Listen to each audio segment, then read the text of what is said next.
Wara l-ftuħ tal-Life Sciences Park fl-2015, jew aħjar il-Biomalta Campus, il-pass li jmiss għall-iżvilupp tax-xjenza tal-ħajja f'pajjiżna kien wieħed naturali iżda ambizzjuż.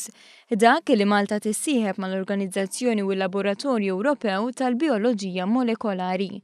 B'kollaborazzjoni sħiħa bejn il-Gvern, l-Università ta' Malta u l-Isptar Mater Dei, f'Marzu li għadda pajjiżna laħaq dan it-tragward u sar membru ta' dawn l-istituzzjonijiet ewlenin ta' riċerka biomedika.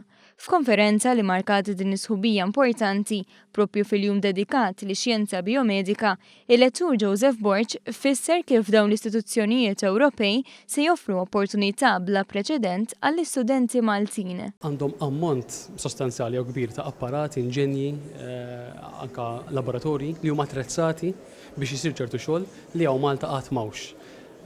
U għal-ħsieb li fil-futur qarib jew mhux daqstant bot jisir nitalmu wkoll kif nistgħu nitalmu minnhom kif nistgħu nimplementaw dal-offert ġewwa Malta.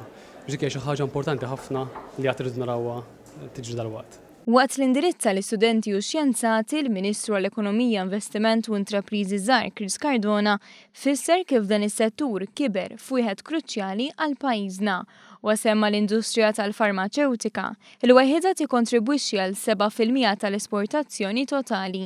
Minnaħa tiegħu il-Ministru għall-Edukazzjoni u x-Xogħol Everest Bartolo iddeskriva din l-isħobija bħala waħda kruċjali u tenna l-impenn tal-Gvern għal progress ta' settur li qed jikber kull ma jmur. Intant il-Chairman tal-Malta Enterprise Mario Vella spjega kif b'din is-sħubija il-Life Sciences Park beda jilħaq il-potenzjal tiegħu. Bnejna dan il-post u issa qed jimtela propju biex nibnu pont bejn ir-riċerka pura u l-iżvilupp ekonomiku ta' pajjiżna.